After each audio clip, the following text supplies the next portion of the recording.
Hey folks, how's it going? I'm out here doing some cleanup on this, as you can see. And I just want to talk to you about what's been happening the past couple of days. Anybody that's watched my channel, or to be honest, any prepper channel over the past 6 months to a year, has had every prepper channel tell you essentially that we're not, all these people that are worried about us going into a recession are wrong. We're not going into a recession, we're already in one. We're going into a Great Depression, and not just a Great Depression, but a global Great Depression. Anybody that's watched my channel for any length of time has heard me talk about this over and over and over. And I'm going to explain to you in this video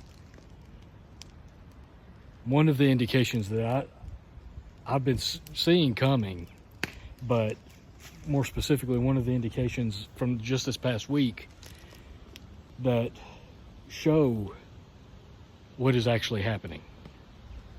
All right, so anybody that's been watching the news or been following it is aware that there's been bank failures this week. To be clear, we've had, in the past 7 days, we've had 3 banks fail. Yeah, you heard me right. There have been 3 banks fail. Most people only are aware of 2. Most people are aware of the first one, or I should say the first one that most people are aware of was Silicon Valley Bank, tied to the crypto and FTX market. That failed, and shockwaves from that almost immediately caused Signature Bank to fail. But what most people aren't aware of is that there was one bank before Silicon Valley that failed. It was Silvergate Bank. That one hasn't been covered a lot. Silvergate Bank was heavily tied to the crypto markets, to cryptocurrency, just like Silicon Valley and just like Signature. Silvergate was the first one to go down, followed by Silicon Valley, followed by Signature. Why is this important? Well, the first one, Silvergate, was only covered on 1 or 2 channels, and it's the only way you can find out about that is to really do a deep dive and dig into Google searches, because if you do just a Google search on bank failures or bank runs or bank collapse for 2023, they're only going to mention 2, Silicon Valley and Signature. But Silvergate came before all of them. And again, these 3 banks failed within 7 days of each other, or within a 7-day period total. Again, all 3 of these were heavily tied to the crypto markets, or cryptocurrencies. Why is that important? A lot of people are probably speculating that, well, that's affecting cryptocurrency and the crypto markets, so it doesn't really affect me. It doesn't impact me. And that's where you're wrong. Because although Silvergate was almost exclusively tied to the cryptocurrencies, Silicon Valley and Signature weren't. While they had a lot of connections, a lot of investments in crypto, but they also had other customers. They also had other investments. And the reason this is important is because the failure of the banks that were investing and tied to cryptocurrency has caused a domino effect, where it's any investments or connections to cryptocurrency has rippled into their other customers. It's affected their other customers that weren't involved in crypto. This has in turn sent shockwaves throughout the entire banking sector, whether they were tied to cryptocurrency or not. There are fears of bank runs, a lot of fears of bank runs right now. A lot of people have been talking about they're trying to pull their money out. And that fear of a bank run and that fear of pulling your money out of the bank, it's perfectly understandable. Because if the bank goes down, you don't want to have all your money inside the bank where you can't get to it. But the act of everybody pulling their money out of the bank is part of what leads to another run. Why is this leading into another Great Depression, though? Why do I keep saying that? I've been saying for a while we're heading into another Great Depression. And, sorry, I'm having to move to try to stay out of the smoke here. And a lot of it's because of, the way tensions are in the world right now. It's not an exact copy of what happened in the 30s and 40s, but there's a lot of similarities. Tensions in the world leading up to World War II.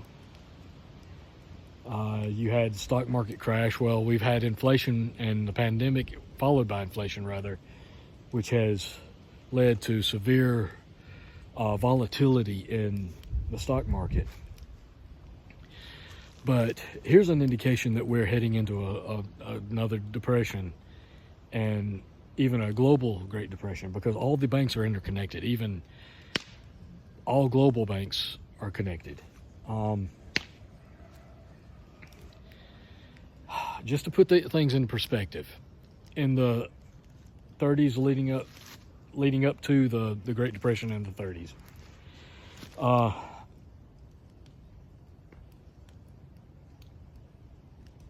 there were a lot of,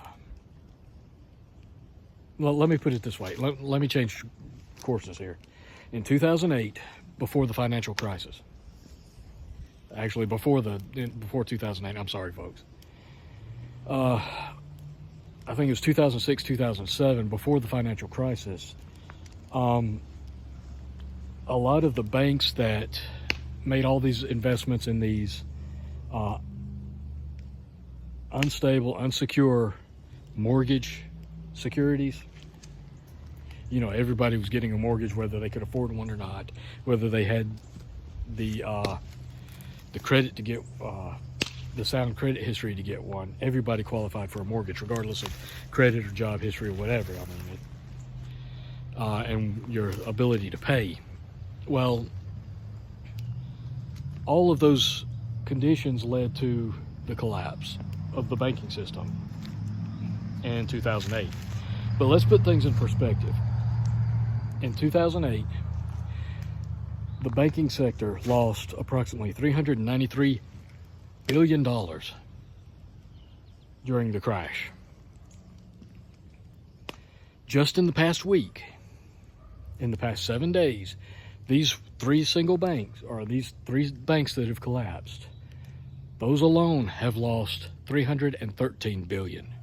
Now, again, let's look at that. In all of 2008, the entire run-up and crash, the entire banking sector lost $393 billion.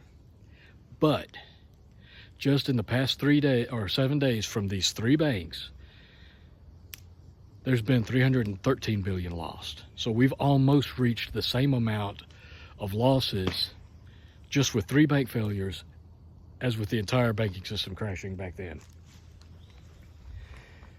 This time they're saying that there's the Federal Reserve and Janet Yellen, the FDIC, they've all created a special bank to guarantee the deposits of account holders of Silicon Valley and Signature banks. But they're also saying that there's not going to be a bailout. There's a lot of talk about how there's not going to be any bank bailouts. Here's the problem. As I said in my last video, the FDIC cannot insure everybody. We had more banks back in 2008 than we do now. And they were smaller than they are now. The result of the 2008 financial crisis. was that banks got consolidated, smaller banks got gobbled up by bigger banks, and you remember all these too big to fail banks. Well, they were too big to fail back then. They're even bigger now. So we're looking at a situation where the FDIC cannot insure everybody's money. And what's happened just with these three banks has rippled across the entire banking sector in the past week. All bank stocks are down record amounts right now. And again, just to put it in perspective, in all of 2008, all banks combined lost $393 billion. Just in the past week, 3 bank failures have totaled $313 billion. It's going to be much worse this time around. If this continues, and I believe it will, if this continues to ripple through the banking sector and creating panics and bank runs and bank shutdowns, this is going to be much, much worse than 2008. That's why I say, just another indication of why I say we're not going into a recession. We're already in one. We're already in a recession. We're going into a Great Depression. Again, the events leading up to the Depression of the 30s and World War II in the 40s, it's not exactly the same now, but there are far too many similarities for us to just shrug it off and ignore it. There's a saying that's been prevalent among YouTubers and podcasters here lately. You know, it used to be said that history repeats itself. But the new saying now is history doesn't repeat, but it does rhyme. And what we're seeing now is a rhyme between the 30s and 40s and today. So I hope everybody's taking stock of what's going on, staying aware of it, taking it seriously, taking precautions that are needed. Don't have all your money in the bank. Don't have all your money invested in any one sector or any one place. Have food stocked, have water stocked, have cash on hand. If you believe in it, have gold and silver. Build systems of support. If you lose power, if you lose your utilities, your water, whatever, have ways of backing that system up and relying on yourself. Be producing your own food, or be building networks with people who produce food that you can barter with.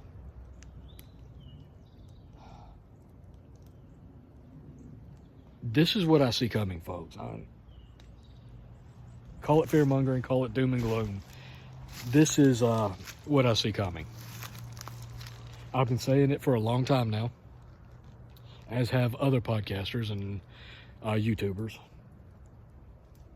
You need to take this seriously. You need to prepare. I haven't been posting much here lately because I've been focused on a lot of other things. I apologize for that. I will try to get some more videos out as soon as I can. I've got some things that I want to cover. Now's a difficult time. For me personally, I'm no longer at my job. I'll make that clear right now. I haven't been at my job for a little while. And I've been trying to use this time off to get things done, do what I need to do. But not only that, I've been trying to build my side hustles into a permanent full-time business. That's proving to be a challenge, but I'm still working on it. But I am also looking for another job. So don't think that YouTubers have it made. They make tons of money. They got no, folks. I'm right there in the middle of this with you. I'm going through the same stuff that a lot of other people are. Man, this smoke.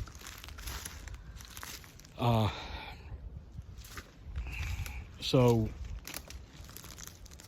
understand that I'm not one of those YouTubers get on here and make videos and I'm making $200, $300, $400 a month. And I'm telling you to do all this stuff and I'm not doing it myself. No, I'm not making really any money from this. And I'm fighting to make sure that I have a way of providing for myself and my family, just like everybody else. So take all of these signals, all of these indicators as seriously as you can. Because as I've said in the past, even if nothing happens, you haven't lost anything. But if something does happen, you'll be far better prepared than most people. Anyway, that's all I've got. I got to get back to work. My fire's starting to go out a little bit, and I need to cut some more of this down dead tree and stuff and pile it on. Trying to get as much of it burned as I can while it's dry, while it's cool. Trying to take advantage of the opportunities, as you should. Anyway, that's all I've got for right now. I appreciate you guys watching. Like, share, subscribe if you haven't, and I'll be back with more videos as soon as I can. I've got some stuff I'm working on. I know I keep saying that, but I do. I've just been focused on some other things right now. And I'll get some more videos out as soon as I can.